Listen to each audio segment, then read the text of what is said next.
So hi, thanks a lot for the invitation. I'm speaking on behalf of AURORA, but also on behalf of FURO. So this was work done together. So thanks a lot. It's great to be here. It's beautiful.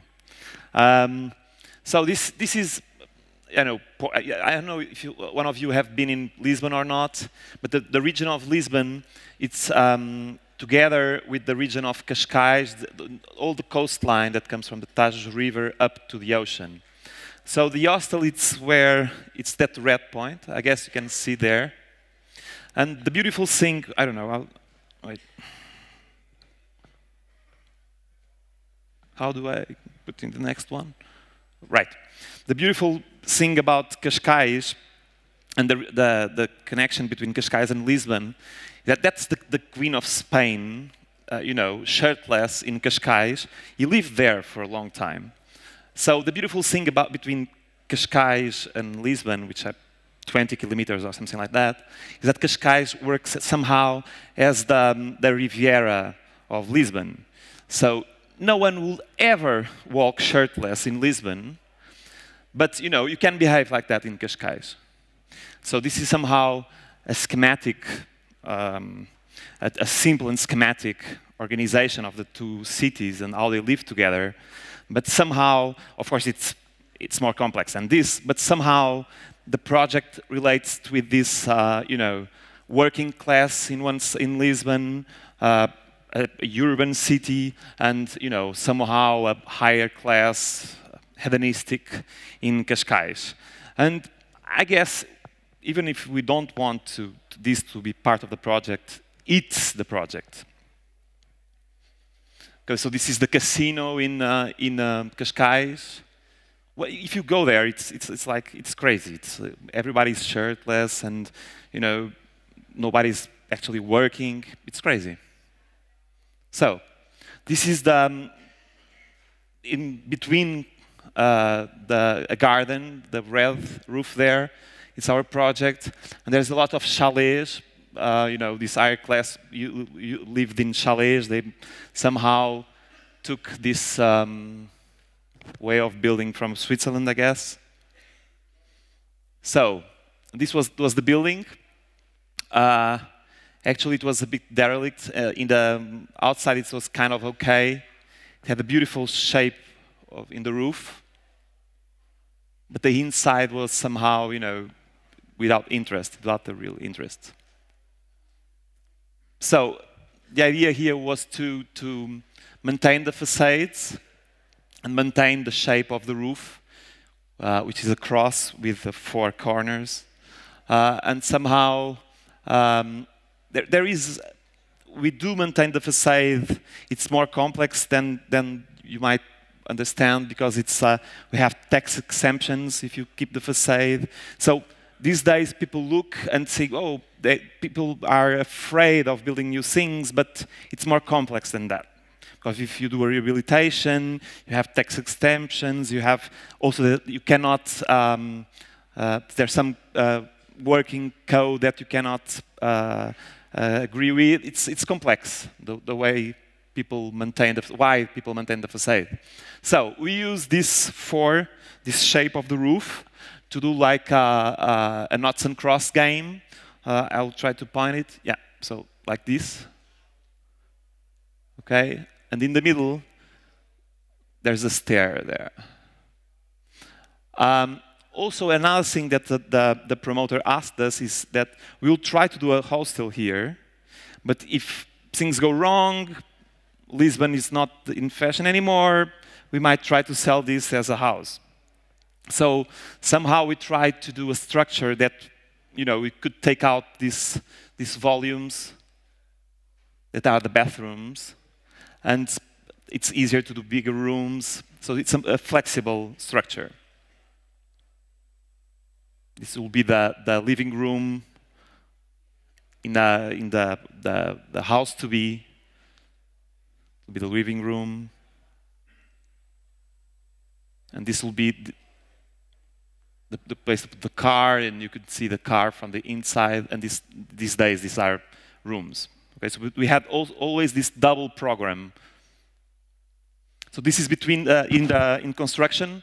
The idea here was to do this knots and cross game with laminated steel, and this laminated steel, the idea was to be to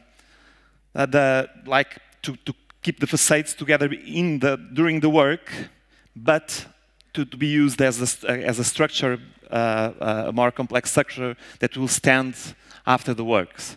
So we had to use and to put this structure, laminated steel structure, during the demolition to keep the walls together, because we do have a serious problem of earthquakes in Lisbon.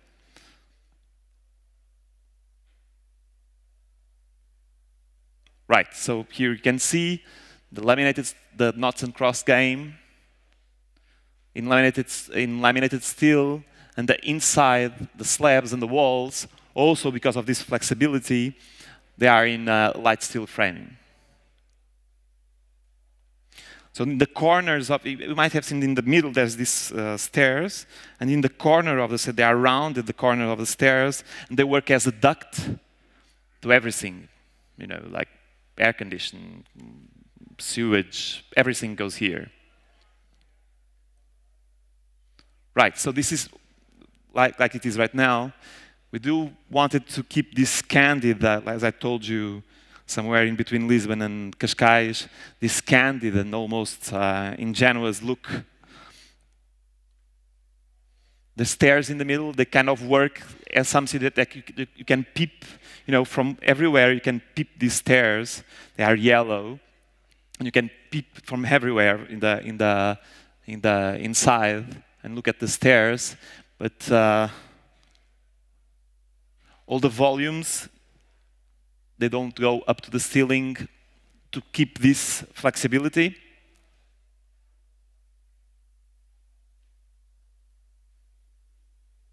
And this is the stairs.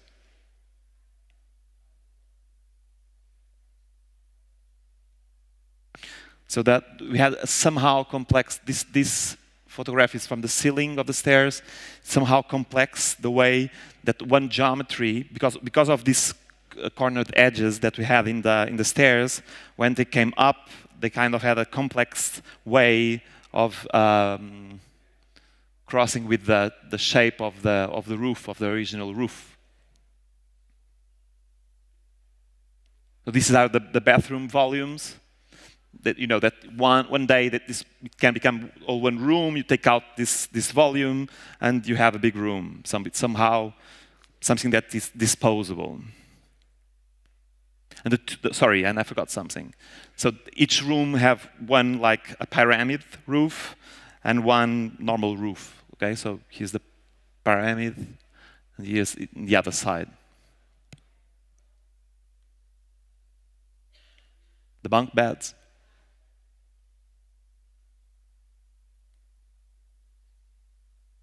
Other bunk beds. So this is the tunnel. Once you go in, you can leave the car here or your surfboards.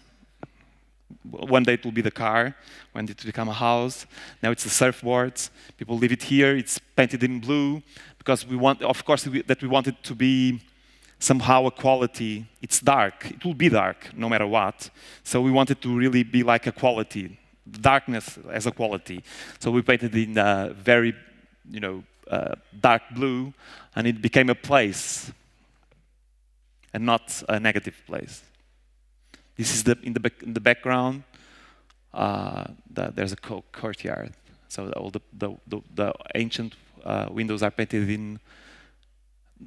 Actually, it's not really like this. The windows that are painted in white are the ones that are from the original project, but we found out as we were there were already cuts, different cuts made after, so we painted that in blue. One thing, just to end, one thing that it's beautiful, that's when they opened this, you know, as in all the beginnings, there were people coming, you know, staying not for long. It was trying to figure out if it was working or not, the hostel. So somehow, immigrants, found out this place and started living there for long, like 20 days, a month. 2 months. So it became a kind of a Chelsea hotel, you know, like there were people like there was someone who could not sleep in one of the rooms, that was always changing room, someone that, you know, so it became a Chelsea hotel, and people lived there. I guess there were people living there for 4 months, 5 months. So it was happier than we could think of as a place. Thank you.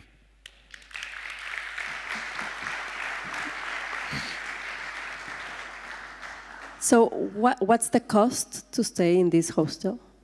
You know, it's that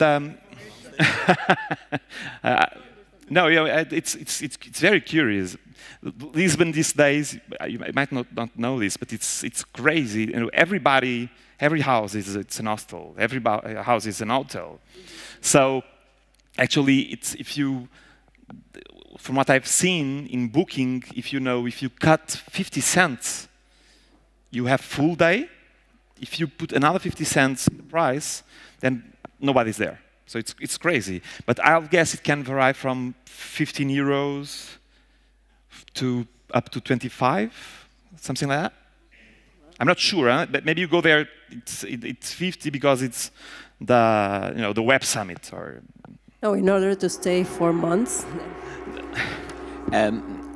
It's very interesting for me to this project because there are a lot of elements that are very interesting because are elements of an external space in internal space, using a lot of colors and common elements of furniture like staircase and other beds and other system for living a space that has a strange urban dimension. So it's not only for me a refurbishment, but also an external space. My idea is that this hostel goes toward the city. It's okay for you? No, it's very much okay, yeah. The idea was exactly that we will be somewhere in the middle, you know, like someone, because I haven't told you that, but the line, the coastline there, it's for cars and for trains, and in a moment, they split, you know, and you have that garden. I haven't told you that, sorry. And in the middle, you have that garden where is this hostel. So you are somewhere in between Lisbon and Cascais, and you actually are 5 minutes away from both places. So in a way, how could you sleep there and be okay if you are going to see Jerónimos and this city that Lisbon is, where you wear a shirt, but somehow you are in the same room with someone that is shirtless. You know, so you are in the middle. Yeah, okay. So thank you. If you see it as urban, thank you. It's good. Thank you.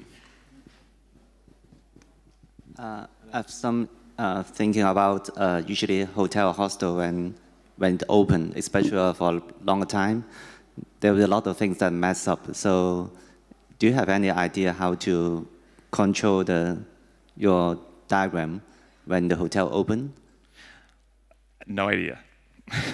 Let it go, just control how? Sorry, I missed you. Because a lot of hotels, when they open or hostel, a lot of things, they add a lot of things and change a lot of things. Oh, so, sorry, yeah. To you, will it be important, or how can you make the order or control? I mean, this hostel, that the owner of the hostel was someone new to the business. So I guess he is learning in the way, you know. So, for example, it's crazy because somehow that when you pay €5 or 10, imagine for a day, that the price you pay for cleaning the sheets, it becomes important. Like if you pay €2 for a pair of sheets for cleaning, or if you pay €1.5, it becomes really important. So he's learning. I mean, he's learning fast, but it's kind of difficult, yeah. But we did help him with the furniture. We choose some furniture from local designers. We tried, you know, to help him a bit in that. Thank you.